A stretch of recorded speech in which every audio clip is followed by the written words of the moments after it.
got some customers, they waiting on me. I got some chicks, they be waiting on me.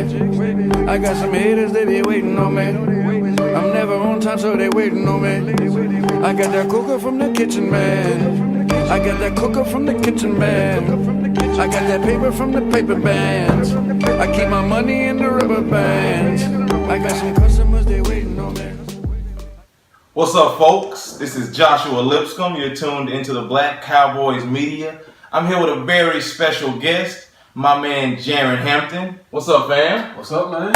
Good to see you, bro. Hey, good to see you, man. Appreciate you taking some time out to holler at me today, man. Thanks for having me. Oh, yeah, no problem. Appreciate it. We're going to get into all the stuff you got going on new. But let's just ease them into it and tell the people where you're from.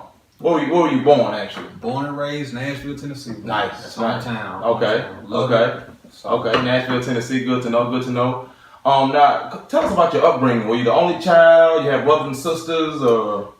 2 siblings, 2 younger sisters. Okay. Was the only child roughly for 5 years, then 10 years. Long story. Situation. But two younger sisters, man. But only male. Grew up. Loved it really. Nice. Loved and hated it. I always wanted a brother, but other than that, man. Okay. Was it mom and dad? Mom and dad. Mom till about 15 years old, but dad's still around. Okay. Still in the picture. Okay, awesome. Great relationship. Okay, perfect.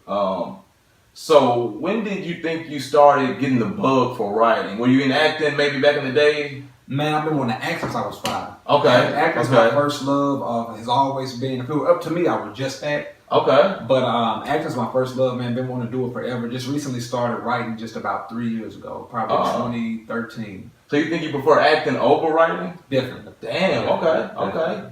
Cool. So what was your first acting gig?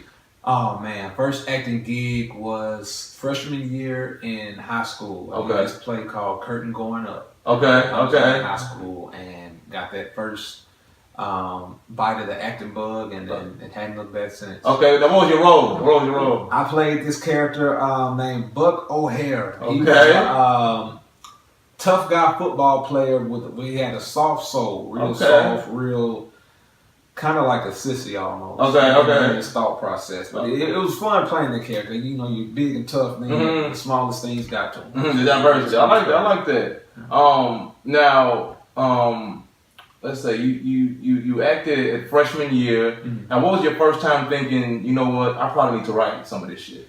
Oh man, probably. And did you write out of necessity?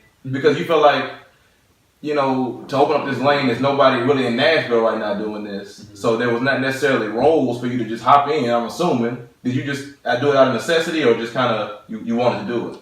A little bit of both. Okay. What you just said was actually one of the main reasons I started in the first place. Okay. It's not a lot of roles really in Nashville. Mm-hmm, exactly. And especially when you want to act. So I just said, you know what, I'll start creating my own. Nice. And, you know, doing that, I got a great group, great cast of people I've been working with on the last few productions. And it seems to flow. The audience receives it real well. Okay. As long as they like it, I'll keep doing it. All right, now what was your inspiration? Was there anything that triggered you? Because I know I do music, and the first thing that triggered me was the Temptations movie. Mm-hmm. Long time ago. Okay. I saw him watching it with my mama, and I was like, I need that. When he hopped on that stage, he did spin moves, and the girls went crazy. I'm like, that's me. That's you. You know what I mean? That's you. Was there a moment when you were like, you know what? I want to do that. Was anybody that triggered it, or? Oh man, motivation is found everywhere. Mm-hmm. Commercials, movies. Every time I see a movie, I'm like, okay, I gotta refocus. And, you know, and stuff like that. But I probably say my biggest motivators outside of my dad was probably celebrities such as Steve Harvey. Okay, Respect him. What he's doing. Kevin Hart. Oh yeah. Respect his grind. Okay.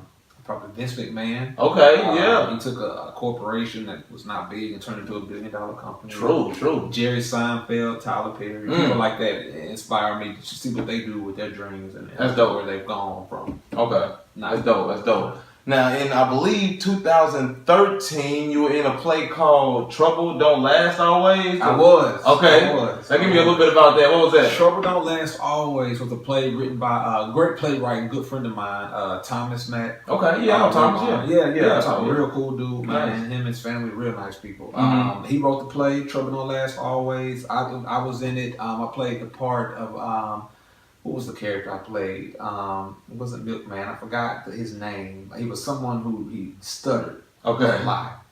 and he was an older guy. Liked to hit on the ladies, but he had a stuttering problem. Oh, okay. And it was fun playing that. That was probably one of the more challenging roles. Okay. But once I got it down pat, it was easy and it was fun. And was that your first time in a while doing it since like high school or? I just did one where I met Thomas the year prior. Okay. So that's where Thomas and I met. So I had still been active, but not as active. Okay. And doing that, it re-sparked it. Nice. Seeing Thomas put that vision together Mm-hmm. was also motivation, inspiration. But that play was a lot of fun. Okay.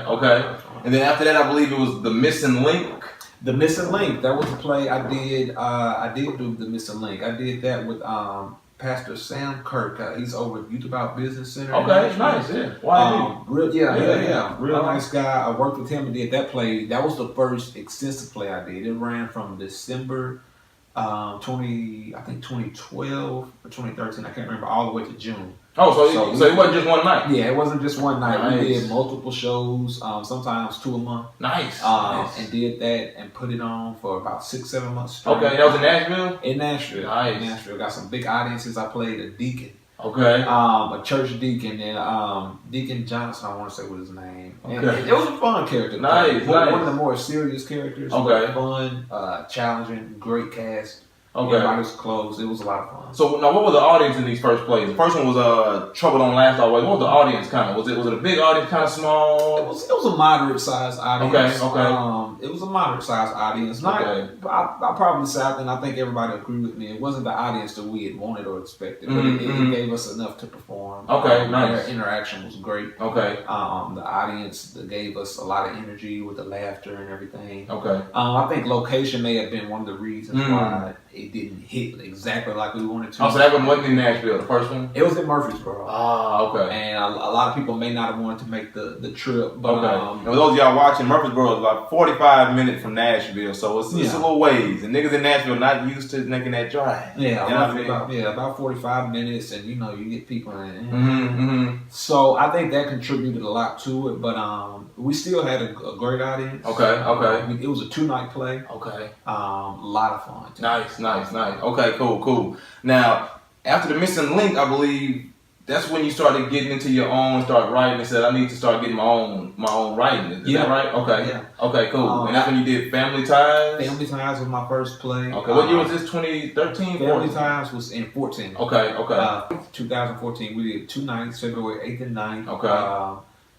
It ended up being great, man. It was my first play, and I went through, I think, all the struggles a first-time playwright should go through. Looking back on it, I appreciate it, because I know it ain't easy at all. Now, what are struggles consist of? Like, what are some of the struggles a playwright deals with? And by the way, you write, direct, and produce all solo. All solo. All solo. Okay. Write, direct, produce, and act in. Oh, and act. Yeah, goodness. It's challenging. It's hard, but I love it, man. I couldn't see myself doing anything else. Okay. I love it. But, man, some of the struggles we went through, I mean, everything from... I said one day I'm going to have to write a book about it. Okay, yeah, for sure. Cast members dropping out, not wanting to do it last minute, to the very unfortunate death of cast members' relatives. That's something you can't control, and you hate to, you want to be with them as they're going through something. So at the same time, you got business to take care of. At the same time, but you try to be understanding. Right. Like I said, it's a gray line. That's something we went through. Cast member. One of the main characters actually twisted her ankle, I think, a week or 2 before the play. Goodness. And was supposed to be on crutches throughout the play. We had to rework the whole play. Luckily, she didn't have to do it. She must have through a lot of pain. That's something we had to go through. Okay. Oh, man. She didn't tell no ACL out there on the stage. She didn't, luckily. She didn't. She was even able to do a run, but she was in a lot of pain. True. Shout out to you. She truthed it out. Samantha Sharp, if you're watching. Okay, I see you saying. I really appreciate that. I told her how much I appreciated that. That's dope. I mean, it was some more stuff. It was characters changing. You played the character 1 week, we ended up switching in the next week, just trying to keep up with the cast. Now, what was the size of the cast in Family Ties? I think it was a cast of roughly 13 or 14 Goodness. people. Okay. So and Nice. you're looking at a first time director that people may not have all the confidence in. Oh, right. That was my first play that I Exactly. You didn't have anything to say, look, this is what I've done, so check me out. So they probably looking at you sometimes like, man, is this nigga even on point? You know what I mean?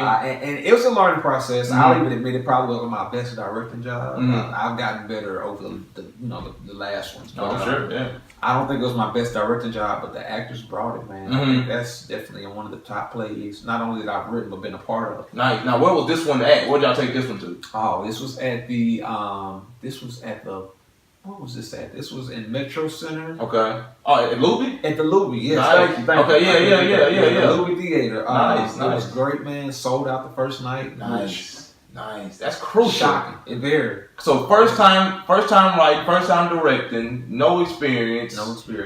Sell out Luby Theater. Sold out. Nashville. First, I had to turn people away. Goodness. And it's fun. And y'all only did one night or 2 nights? We did 2 nights. Okay. The second night wasn't a sellout. I think we were about 50 seats shy of a sellout the second night. Okay. But still had a great night. I say we had about 85% full the second night. And how many seats was it, you remember? I think it held about 215. Goodness. So hold on. So you did 2 nights.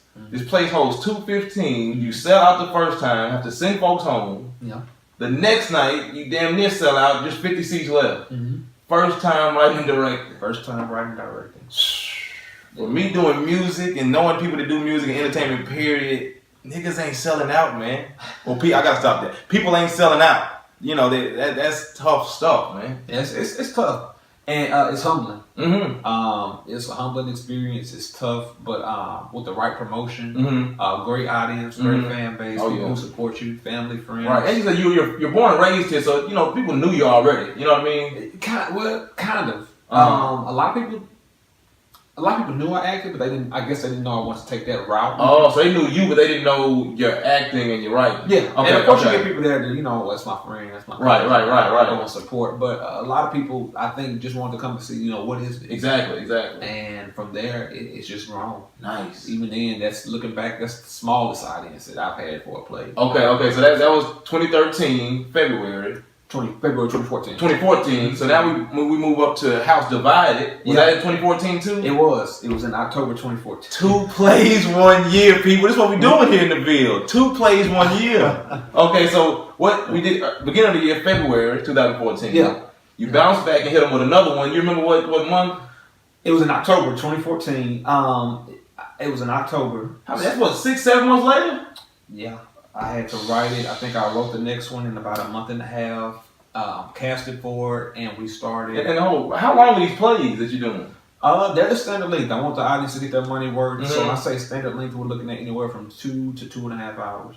Goodness. This man's writing intermission. 2.5 hours worth of material. 7 months later, hitting them with another one. 2.5. Go ahead, man. My bad. So we had House Divided 2014 in October. Is it the same cast, or did you switch it up a little bit? We had some of the same members. Okay. Not everyone was able to come back due to other obligations, which is fine. So we recast for some different roles. Okay. We got a few people. Probably about 4 or 5 people from the previous play to come back. Okay. And myself included. Okay. So how many you think? You remember how many in this one? Probably had a cast of about 11 or 12. Okay. About 11 or 12 people. And what was this one about? House Divided. House Divided was about a guy who had just recently.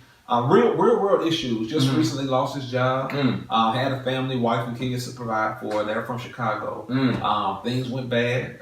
They blew Chicago. Maybe we got bad. Go ahead. Shout out to my boys in the shop. I love y'all. I love Chicago. One of my favorite cities to visit. Went through some hard times. Him and his family had to move to stay with his dad in Nashville. And his aunt who has Alzheimer's. So he's in the process of finding a new job and trying to get back on his feet, trying to get him and his family back in the place they were in, or at least, close to it. And in the process, he may or may not end up neglecting his wife's son, and she may or may not, find comfort in another man. Oh, don't. Maybe Lord have mercy. Lord have mercy. Okay. It's real though. Yeah, and the real world issues, and the family had to get through that. But with every play that I try to do 3 things. I try to make people laugh, which is my number 1 priority. Make people get a message, which I take that. Get a message would be number one. Okay. You want to get a message across. Mm-hmm. Do that with laughter and with drama. You want them Mm-hmm. to enjoy it.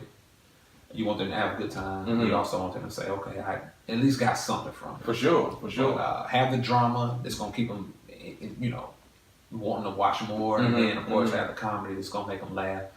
You give them a shot and give them a chaser with it. Okay. So you're not just hitting them all at once. Okay, so now what was the crowd like here? Were you at Luby again? Did you bounce back to Luby? We outgrew Luby. Okay. We had to go.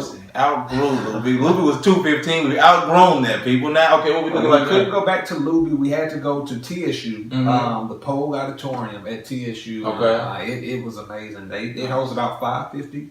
So with this play, I think we got about 350 to about 375. I can't remember the exact number. So Okay. the audience was bigger. Mm-hmm. It was 1 night or 2 nights? This is only one night. Okay. So they had to pack it in a one night. Nice. And we still got a nice size audience, Mm-hmm. bigger than the last. Mm-hmm. Some repeat people and some new people as well. Okay. And it ended up being a great show. Nice. Okay, so now we 2 plays in. 2 plays in. You've acted in a few. Oh, did you act in both of those? I did both of those. So you've written, directed, and acted in both plays, both successful. And then you go into The Wedding, 2015 That's now. my favorite one. Me too. This is my favorite. I think this is your best work. I can't remember. I remember somebody looking like you. A very nice looking man, very Looks like extravagant, extinguished individual. I think his name was Joshua Lipscomb. Was it his name? I think he starred in that and did his thing. You understand me? But that's not about that. Okay, so The Wedding. Now we're in 2015. Yep. And The Wedding. Now, what's the concept of The Wedding for those who didn't see it? The first 2 plays were family dramas, Mm-hmm. family dramas and family comedy. So I wanted to switch it up and just do something completely different. Mm-hmm. And The Wedding is a concept of you got your group of friends that all went to high school together. Mm-hmm. 4 males, 4 females. They all went to high school together.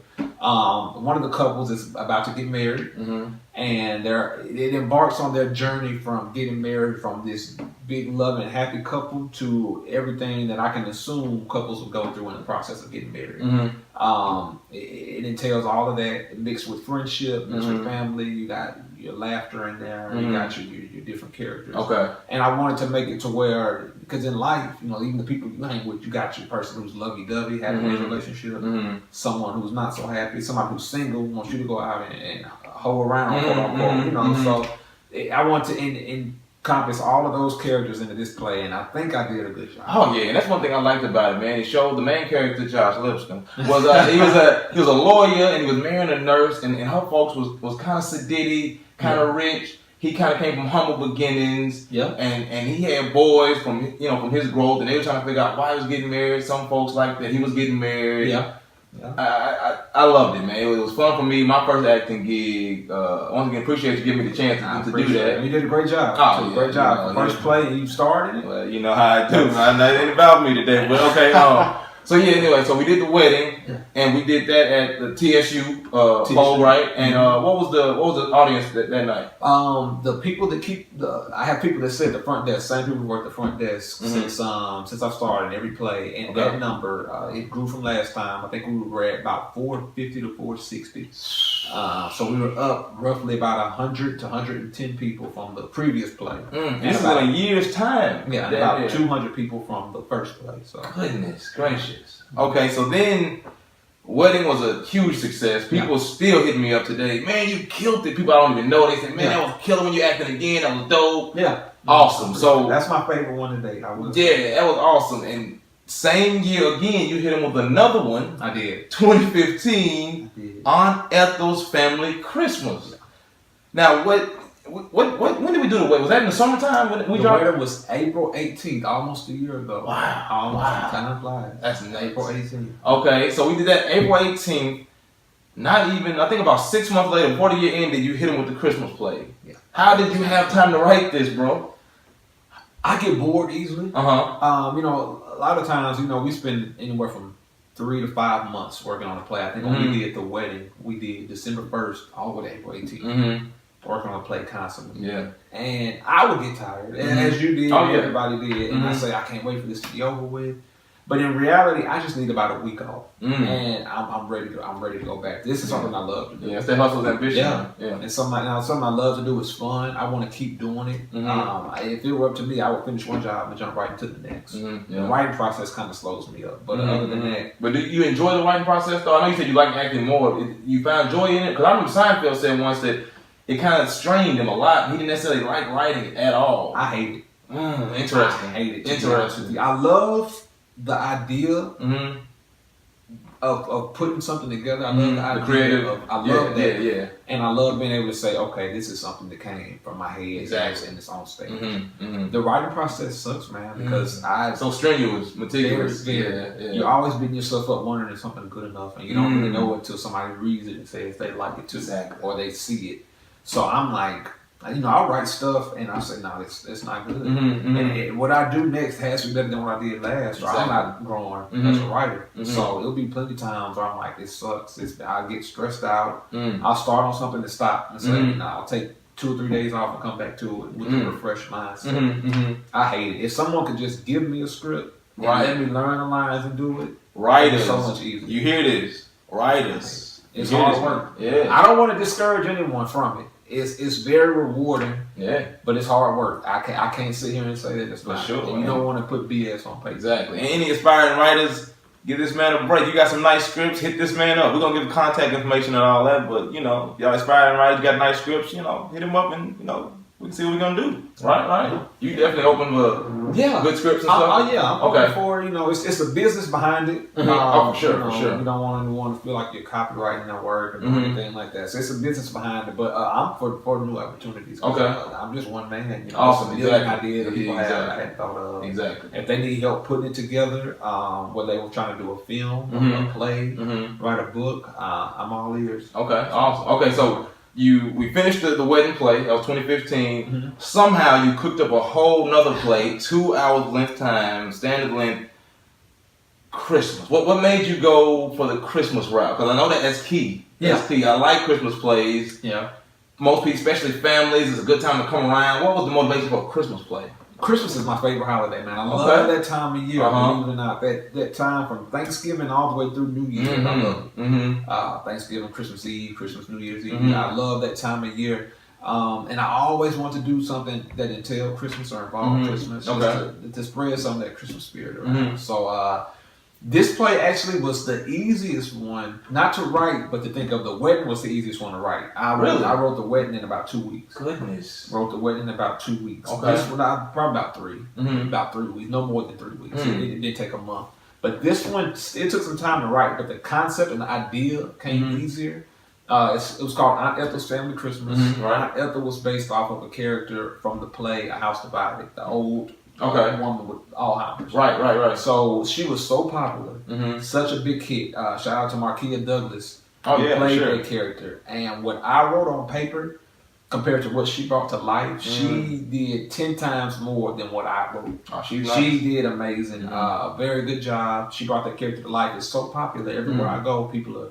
If they bring up a play, they should have mentioned her name. So that was kind of like by popular demand. You had to do that. That's exactly what it was. Exactly what it was. Everyone loved her character. I said, well, you know what? Because her character was a supporting character in The House Divided. Really? Okay. So I said, you know what? Let's make her the main focus now and focus off of her family. Okay. The House Divided was based on her brother's family, which is why she was deemed Aunt Ethel. Okay. And it's crazy that you put her in that role and she actually stood up to the expectations. You know what I mean? Surpassed them. Because it's not easy to hold a play. You know what I mean? Or carry a play. You know what I mean? So that's awesome that she actually came through for you. Yeah, that's definitely. Dope. She did a great job. The audience came in droves to see her. This was the second sellout we had. I think TSU, like I said, host. Hold on, so we still at the Pole Auditorium. Same theater. And now we're selling out. This one was a sellout. This was a sellout. We got right at the 550 mark. We had the top balcony area. For those not familiar with it, TSU has a bottom area and a balcony area, and the balcony was full. Talk about it. So it was humbling again. It was amazing to see it, man. That's the biggest crowd that I performed in front of. And that I'm sure that they have as well. And it was amazing, man. The energy was there from beginning to end. Just to go out. It was awesome. It was awesome. and you know what it's like to be on stage while people are laughing at your jokes, or you say something that pisses them off, and they're like, oh, you know. Oh yeah, the crowd's very active. I love that part. Yeah, remind me of being on stage doing music. They spitting it back at you, they laughing at you. I love that. That's awesome. I love it, man. It's that energy is what fuels people like us, exactly. The artists, the entertainer, that want to do more. And I have some of the best audiences, man. And they come out in drones. They show up, have a good time, and they did it again. That's awesome. And so what advice would you give any young aspiring artist that's trying to come up and trying to figure out what they need to do, how to find their niche, how to find their theme, their writing strengths and weaknesses? What kind of advice would you give the young aspiring artists? Personal experience is always good. Anything you've ever went through, good or bad, happy or sad, personally, that gets the creative juices flowing. I always jot everything down, even on my cell phone. If I come up with an idea for anything, I'll put it in my notes section on my phone, so I can go back to it and remember what I was talking about. It doesn't hurt to Google how to write. Whether you're writing a script or writing a story, Google the correct process so that you know you're doing it the correct way. And there's no particular how to do way. It should be done this way, but to at least know the fundamentals and the basics. Find out what your genre is. You're trying to make people laugh. You're trying to send a message. You're trying to make people cry. You want to do a reality-based story, like whatever you want to do. Make sure you research that, find it out, identify who you want your audience to be, and look at examples of work. Some of my biggest influences come from watching movies. They could be completely fictional, just watching movies and paying attention to the acting in it, to the directing, little things I pick up on. Awesome. And see how you want it to come off to the audience and get to work. Nice. It's hard, but it's rewarding. Okay, now, I know with the music, the better I got, the bigger my audience got, the more the females chased. Now, can you give us a little insight to is the female chase? Has it progressed with your audience? Because he went from people a year and a half, went from 215 to 500, selling out the TSU, the biggest auditorium in TSU, and I know everybody and somebody in there was wanting the boss dog, the director. So how's it looking for you out here, my boy?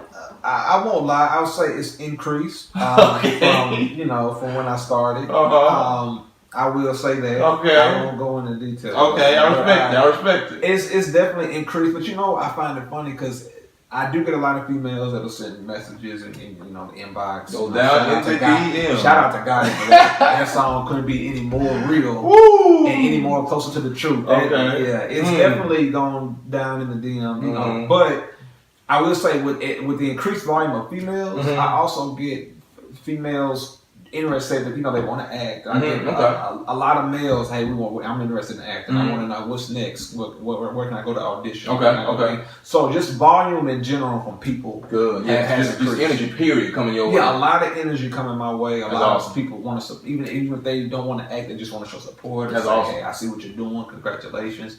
And I appreciate all of that. That's awesome. All the love from everybody, I really do appreciate. But all the love. Talk about it. Okay. But to answer your original question, I will say yeah. Okay, cool. I ain't mad at that. So now, what's next for Jaren Hampton? It's now 2016, made up to 2016. What's next? What you got going? Man, I said after this last one, I was gonna take a break. Break time's up. It's April. Break time's up. We got a lot of big stuff coming, man. Okay. The newest play is coming in November. We're looking at November 5th. Okay. I have to confirm it. We're still making sure we get everything right with the business aspect of it. But right now, we're looking at November 5th. Okay. Play I'm really excited about. Okay. Haven't been this excited about a play probably since the wedding. Nice. Called I Hate My Job. Woo! Okay, this is your first time saying that the title? It's Exclusive. Yeah, I mean. First time saying the title, I Hate My Job. I hate my job too. Oh, never mind. Go ahead. But I'm writing for people like you. Yes. Who Yeah. you know, dislike it, man. Who hate your job. Yeah, Then awesome. this is for you. It's I like that. another comedy drama. More so on the comedy and message side. Okay. It's definitely gonna be some messages in here. I'm gathering all aspects from people who hate their job, people who love their job, people who want to do more. You're gonna get every single character when you go to work, and then you come to see this play. You're gonna be able to identify characters from the play to co-workers. You're gonna say, I work with somebody. Like this. That's dope Right here. So that's dope. yeah, it's gonna be dope, man. It's gonna be really good. I'm excited about it. That's dope. Still writing it right now, but that's the next play. Okay. I'm trying to expand and not just do plays, but also do film. Okay. So Nice. I'm working on a movie. The script is 95% done. I'm working on. hopefully So you've written the play and a film. with the film first. Okay. The play is still in the beginning stage of being written. Okay, The okay. ideas are definitely there. Okay. Nice. The Nice. film project is pretty much done. Mhm. We're just securing locations, and then we'll do the whole casting thing. Nice. Get that out there. But the film is called One Night Stand. We Mm-hmm. want to do this, shoot it right here in Nashville. Okay, okay. Distribute it to a lot of film festivals. Trying to get a lot of eyes Oh on it, man. yeah. A lot Oh of yeah. people to, That's good stuff. trying to get a lot of eyes on it and try to. You just get people to say, okay, this came out of Nashville. This came from this writer, this director, these actors, actresses. So I want to get that out there, and ultimately, man, with the plays to start touring in 2017 is my goal. Nice. Nice. We're gonna take it on the road. I do want to take it on Awesome, the road. awesome. I think I'll do one that I've already done that a lot of people hadn't seen. Not sure which one yet. Mm-hmm. One that's already written, so I might have to go through the stress of writing. Right. I want to take it on the road, hit up cities like Memphis. Shout out to Memphis. In town, I see. Atlanta. ATL. What's up? Kentucky, man. Everywhere. We're trying to come y'all's way. Chicago. We're trying to bring it up there. So No doubt. No doubt. try to start a tour. All right. Now for the people who want to reach you, for any aspiring actors, any writers who got scripts, where can they find you, man? My email is Jaren the Great, JarenTheGreat07 Okay. @gmail.com. And what's your Twitter? Twitter, Jaren the Great. Okay. Instagram, Jaren the Great. Facebook, Jaren Jamal Hampton. Okay. Snapchat, Jaren the Great 7. Okay. Nice. Nice. Hit Nice. me up. I'm on all social medias. Nice. I check my email every day. Feel free to hit me up. I'm always looking forward to working with new people, man. Get at him, man. Get at him. New collaborations. I'm down for all of that. So. Awesome. Well, Jaren, I thank you for taking your time out to holler at your boy, man. I appreciate it. Yes, man. sir. Proud of you, bro. I'm No proud doubt. of you. This Keep show it up. is huge, man. Hey, you know, it's the job of Lipscomb, man. You know how we do it. I got some Hey. chicks, they be waiting on me. I got some haters, they be waiting on me. I'm never on time, so they waiting on me. I got that cooker from the kitchen, man. I got that cooker from the kitchen, man. I got that paper from the paper bag.